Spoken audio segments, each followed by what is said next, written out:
نحمده ونصلي على رسوله الكريم اما بعد فاعوذ بالله من الشيطان الرجيم بسم الله الرحمن الرحيم رب اشرح لي صدري ويسر لي امري واحلل عقدة من لساني يفقهوا قولي.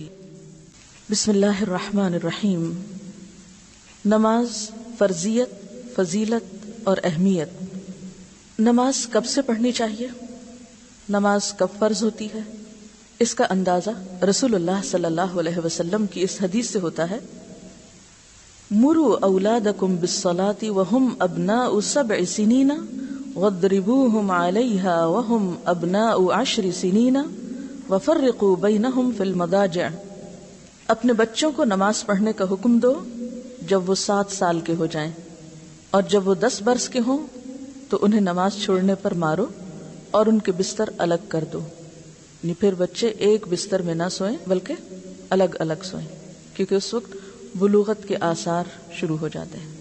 تو گویا نماز کی عادت ڈالنے کے لیے 7 سال کی عمر، 3 سال کا عرصہ تربیت کا عرصہ، عادت پختہ کرنے کا عرصہ، اور پھر 10 سال کی عمر نماز کی پابندی کی عمر. دوسرے لفظوں میں فرضیت کی عمر، کیونکہ جو نہ پڑھے 10 سال کی عمر میں اسے مار کر بھی پڑھاؤ، یعنی سختی بھی کر سکتے ہو. اس حدیث میں رسول اللہ صلی اللہ علیہ وسلم بچوں کے والدین کو ارشاد فرما رہے ہیں کہ وہ اپنی اولاد کو 7 برس کی عمر ہی میں نماز کی تعلیم دے کر نماز کا عادی بنانے کی کوشش کریں، اور اگر 10 برس کے ہو کر نماز نہ پڑھیں تو والدین تادیبی کارروائی کریں، انہیں سزا دے کر نماز کا پابند بنائیں. اور 10 برس کی عمر کا زمانہ چونکہ بلوغت کے قریب ہے اس لیے انہیں اکٹھا نہ سونے دیں، کیونکہ اس میں انسان کے جو جنسی جذبات ہیں وہ ابھرنے لگتے ہیں، پیوبرٹی کا زمانہ ہے. تو گویا دوسرے لفظوں میں نماز فرض ہوتی ہے بلوغت کے ساتھ، یعنی بالغ ہونے پر. لڑکیوں میں تو واضح علامت ہے، یعنی جب پیریڈ شروع ہو جائیں، اور لڑکوں کے لیے 10 سال کی عمر جب ان میں بلوغت کے آثار شروع ہو جائیں. عموماً آواز بدلنے لگتی ہے اور کچھ اور علامات بھی. ہاں، اس میں تھوڑی کمی یا زیادتی ہو سکتی، یعنی 10 سے 9 سال بھی ہو سکتے ہیں، 10 سے 11 سال بھی ہو سکتے ہیں. مختلف علاقوں کے موسم اور مزاج کے اعتبار سے فرق ہو سکتا ہے. ترک نماز کفر کا اعلان ہے. حضرت جابر رضی اللہ تعالی عنہ روایت کرتے ہیں کہ رسول اللہ صلی اللہ علیہ وسلم نے فرمایا: ایمان اور کفر کے درمیان فرق نماز کا چھوڑ دینا ہے. اس کا مطلب یہ ہے کہ اسلام اور کفر کے درمیان نماز دیوار کی طرح حائل ہے. دوسرے لفظوں میں نماز کا ترک مسلمان کو کفر تک پہنچانے والا عمل ہے. حضرت بریدہ روایت کرتے ہیں کہ رسول اللہ صلی اللہ علیہ وسلم نے فرمایا: ہمارے اور منافقوں کے درمیان عہد نماز ہے، جس نے نماز چھوڑ دی بس اس نے کفر کیا. گویا اسلام اور نفاق دونوں کے بیچ میں جو فرق کرنے والی چیز ہے وہ نماز ہے. اب یہ ساری باتیں یہاں لکھی ہوئی ہیں، مجھے پڑھ کے سنانے کی ضرورت کیوں ہے آپ کو؟ یہ تو کتاب آپ گھر میں بھی پڑھ سکتے ہیں. آپ کہیں گے اتنی دور آ کے بیٹھے اور پھر یہی ریڈنگ ہی کر رہے ہیں.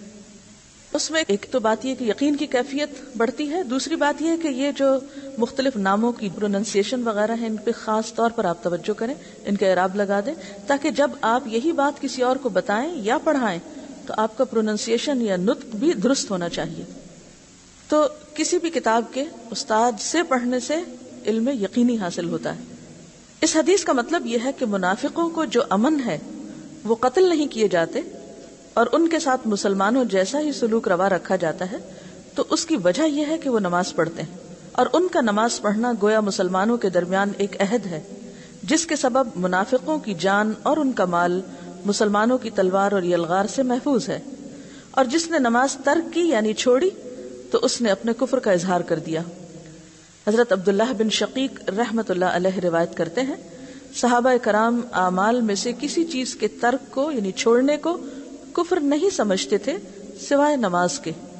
حضرت ابو درداء رضی اللہ تعالیٰ عنہ سے روایت ہے کہ رسول اللہ صلی اللہ علیہ وسلم فرماتے ہیں: جو شخص نماز چھوڑ دے تو یقیناً اس کی بابت یعنی اس کے بارے میں اللہ کا معاف کرنے کا ذمہ ختم ہو گیا.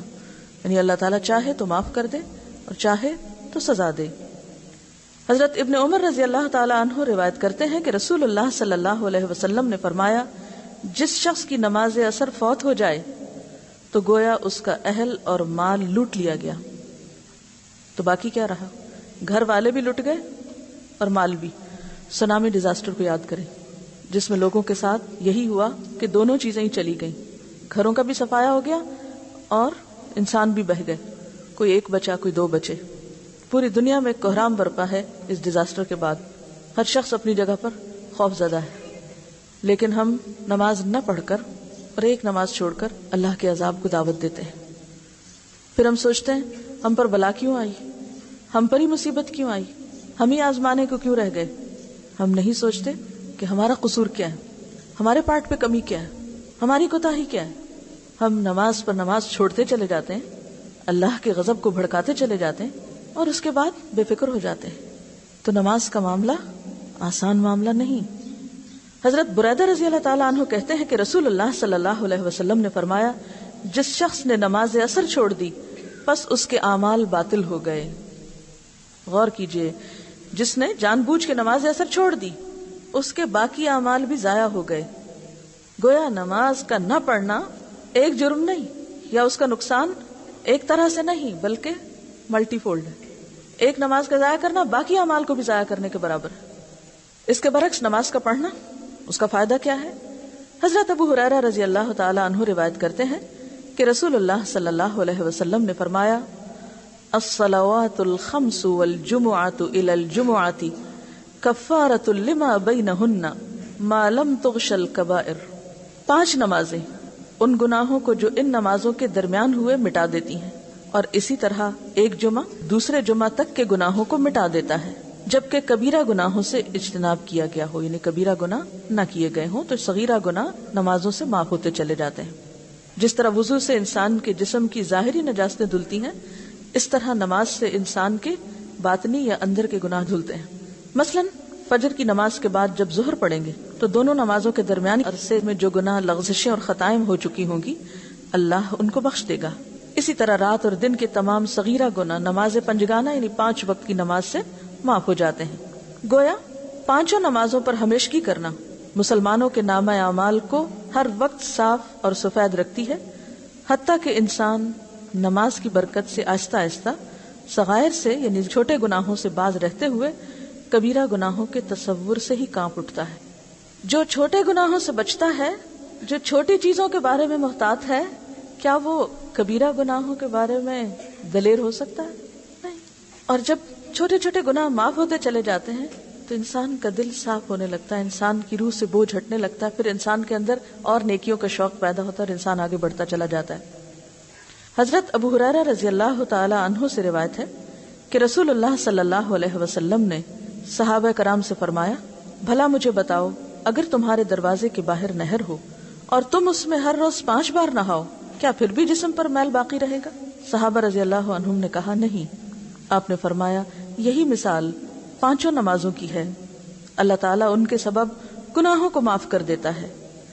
حضرت انس رضی اللہ تعالیٰ عنہ روایت کرتے ہیں کہ ایک شخص نے رسول اللہ صلی اللہ علیہ وسلم کی خدمت میں حاضر ہو کر عرض کیا کہ میں نے گناہ کیا ہے، یعنی مجھ سے گناہ ہو گیا ہے، اور بطور سزا میں حد کو پہنچا ہوں، بس مجھ پہ حد قائم کریں، یعنی مجھے سزا دیں. ایسا کون کہنے کی جرات کرتا ہے جس کو یقین ہے کہ اگر میں یہاں چھپ بھی گیا، بچ بھی گیا، چھوٹ بھی گیا تو کل پکڑ ہو جائے گی، تو بہتر ہے آج ہی پکڑ ہو جائے، آج ہی سزا مل کے دھل جاؤں. یہ ضمیر کے زندہ ہونے کی علامت ہے. اللہ تعالیٰ کا وہ احساس اور تقوی اور خوف ہے کہ جو انسان کے اندر اس حد تک عاجزی پیدا کر دیتا ہے کہ اسے گناہوں کے اعتراف اور گناہوں کے وبال سے اپنے آپ کو چھڑانے میں پھر دیر نہیں لگتی. تو کہتے کہ یا رسول اللہ صلی اللہ علیہ وسلم، مجھ سے گناہ ہو گیا ہے، مجھ پہ حد جاری کرے. آپ نے اس سے حد کا حال دریافت نہ کیا، یہ نہیں پوچھا اچھا کون سا گناہ کیا. اس سے آپ صلی اللہ علیہ وسلم کا طریقہ تربیت بھی معلوم ہوتا ہے کہ وہ انسانوں کے عیبوں سے پردہ اٹھانے والے نہیں تھے، وہ انسانوں کی ذات میں اس طرح کی دلچسپی رکھنے والے نہیں تھے کہ اچھا پتہ تو چلے یہ کس قسم کا مجرم ہے. اتنے میں نماز کا وقت آ گیا. اس شخص نے آپ کے ساتھ نماز پڑھی. جب آپ نماز پڑھ چکے تو وہ شخص پھر کھڑا ہو کر کہنے لگا، اے اللہ کے رسول صلی اللہ علیہ وسلم، تحقیق میں حد کو پہنچا ہوں، بس مجھ پر اللہ کا حکم نافذ کیجیے. آپ نے فرمایا، کیا تو نے ہمارے ساتھ نماز نہیں پڑھی؟ اس نے کہا، پڑھی ہے. آپ نے فرمایا، اللہ نے تیرا گناہ بخش دیا ہے. یعنی اس درجہ نماز انسان کے گناہوں کو دھو ڈالنے والی، صاف کر دینے والی ہے.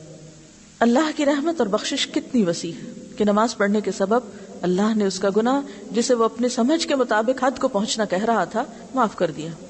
اب یہ اس شخص کی سمجھ تھی کہ وہ اسے حد کے قابل سمجھ رہا تھا، معلوم نہیں وہ حد کے قابل تھا بھی یا نہیں، کیونکہ آپ صلی اللہ علیہ وسلم نے ڈیٹیلز نہیں معلوم کی. حضرت ابو ذر رضی اللہ تعالی عنہ سے روایت ہے کہ رسول اللہ صلی اللہ علیہ وسلم جاڑے کے موسم میں یعنی سردیوں کے موسم میں، خزاں کے موسم میں باہر نکلے. پت جھڑ کا موسم تھا. آپ نے ایک درخت کی 2 شاخیں پکڑ کر انہیں ہلایا تو پتے جھڑنے لگے. فال کے سیزن میں اگر آپ کو کبھی اتفاق ہوا ہو فال دیکھنے کا تو اس طرح ہوا کے جھونکے سے بھی پتے ایک کے بعد ایک بارش کے قطروں کی طرح ٹپک ٹپک کے نیچے گر رہے ہوتے ہیں بغیر کسی تکلیف کے. آپ نے فرمایا اے ابو ذر. میں نے کہا اے اللہ کے رسول حاضر ہوں. آپ نے فرمایا مسلمان جب نماز پڑھتا ہے اور اس کے ساتھ اللہ کی رضا چاہتا ہے تو اس کے گناہ اس طرح گرتے ہیں جس طرح اس درخت کے پتے جھڑتے ہیں. جس طرح اس درخت کے پتے جھڑے ہیں.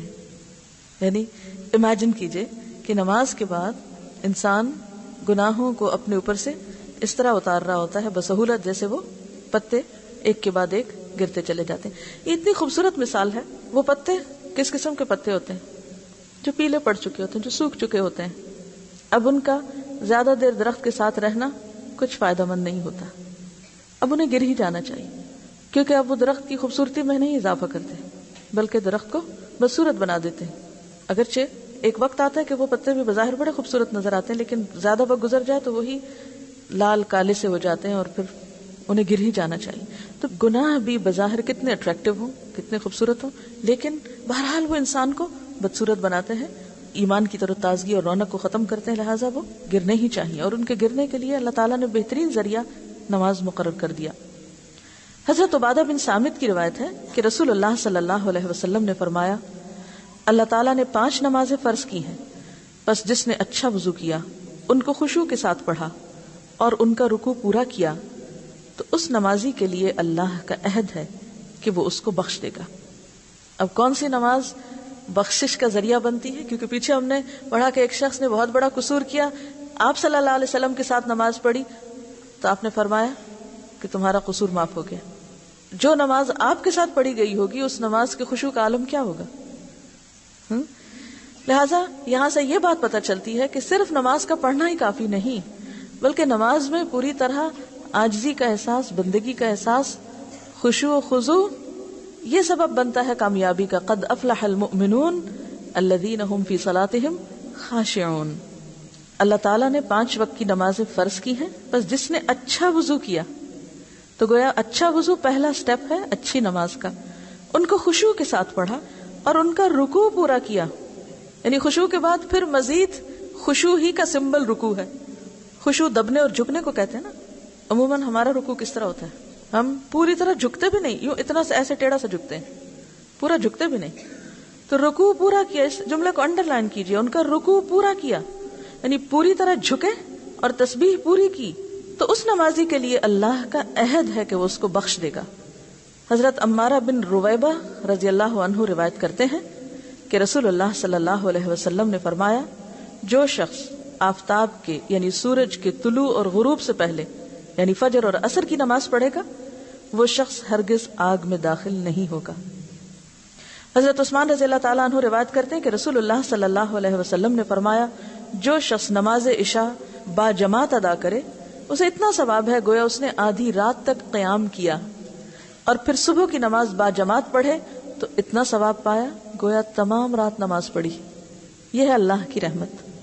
حضرت جندب قصری روایت کرتے ہیں کہ رسول اللہ صلی اللہ علیہ وسلم نے فرمایا جس شخص نے صبح کی نماز پڑھی بس وہ اللہ کے ذمے میں ہے، اللہ کی امان میں ہے، اور جس نے وہ نماز نہ پڑھی وہ اللہ کی امان اور حفاظت سے نکل گیا.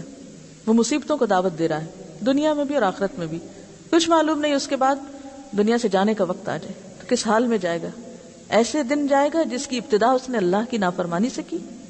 بہت سے لوگ فجر کی نماز میں کوتاہی کر جاتے ہیں. تو بات یہ کہ فجر کی نماز چھوڑنا اللہ کے عہد، امان اور حفاظت سے باہر نکلنا ہے. ہم میں سے ہر شخص چاہتا ہے نا کہ وہ پوری پروٹیکشن میں ہو، اسے کوئی نقصان نہ ہو، اسے کوئی تکلیف نہ پہنچے.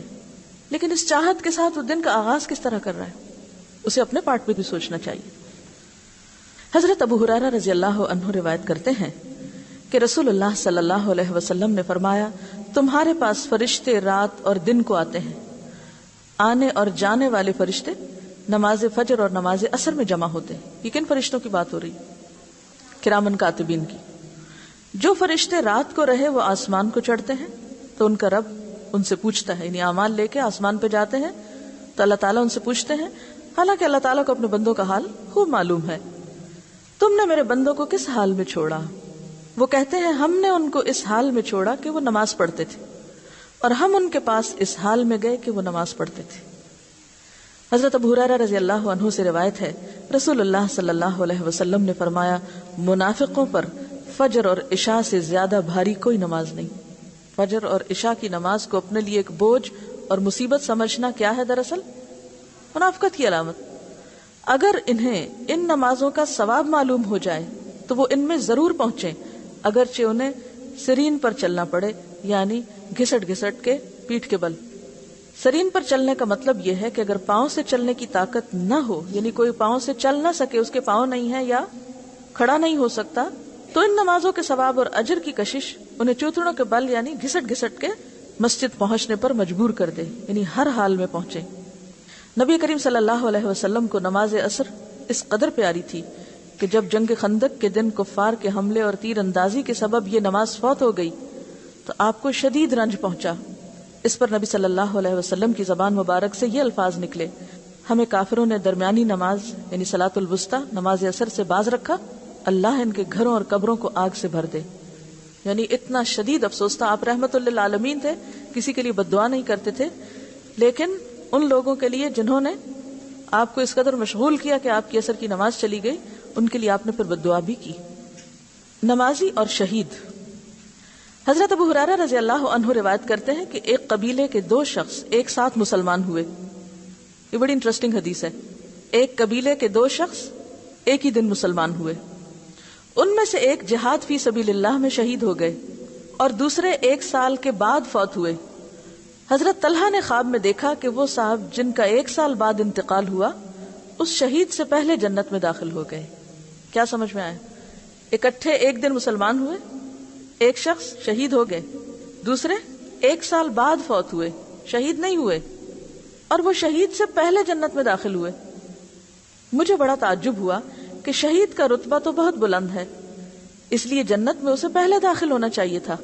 میں نے خود ہی رسول اللہ صلی اللہ علیہ وسلم کی خدمت میں عرض کی، یعنی اس تقدیم و تاخیر کی وجہ پوچھی، تو آپ نے فرمایا جس شخص کا بعد میں انتقال ہوا کیا تم اس کی نیکیاں نہیں دیکھتے کہ کس قدر زیادہ ہو گئی؟ کیا اس نے 1 رمضان کے روزے نہیں رکھے اور سال بھر کی فرض نمازوں کی 6000 اور اتنی رکعتیں زیادہ نہیں پڑھی؟ اب آپ خود سوچئے کہ اگر ایک شخص 1 سال میں وقت کی پابندی کے ساتھ نماز ادا کرتے ہوئے اتنی نیکی کما لیتا ہے تو وہ شخص جو یہ کام نہیں کرتا وہ کتنا بڑا اپنا نقصان کر رہا ہے، کس قدر لوزر ہے۔ ہم نے ایک بات پڑھی تھی کہ ہم اس کورس میں کچھ اخلاق اور عادات اپنائیں گے جن میں سے ایک شیئرنگ بھی ہے، دوسروں کی خیرخواہی، دوسروں کے ساتھ دوستی، ہمدردی اور ان کی بھلائی کے لیے کوشش کرنا۔ میں آپ سے یہ چاہوں گی کہ بطور ہوم ورک جو لوگ گھروں سے آئیں وہ اس حدیث کو کسی نہ کسی کے ساتھ شیئر کریں، چاہے اپنے بچوں کے ساتھ، چاہے شوہر کے ساتھ، چاہے ٹیلی فون پر، چاہے کہیں بھی۔ اور جو لوگ ہاسٹل میں رہ رہے ہیں وہ 1 عدد خط اپنے گھروں کو لکھیں اور اس حدیث کو لکھ کر ان کے ساتھ شیئر کریں، کیونکہ یہ بہت زیادہ انکریجنگ اور انسپائرنگ حدیث ہے کہ چھوٹی سی نیکی کو بھی حقیر نہیں سمجھنا چاہیے۔ اچھا، اب آپ شیئر کیسے کریں گے؟ اچانک گھر جائیں گے اور بیگ کھولیں گے، وہ میرا ہوم ورک ہے، ٹھہر جائیں، کدھر ہے؟ بیٹھو جلدی سے سن لو، میں ہوم ورک ختم کر لوں۔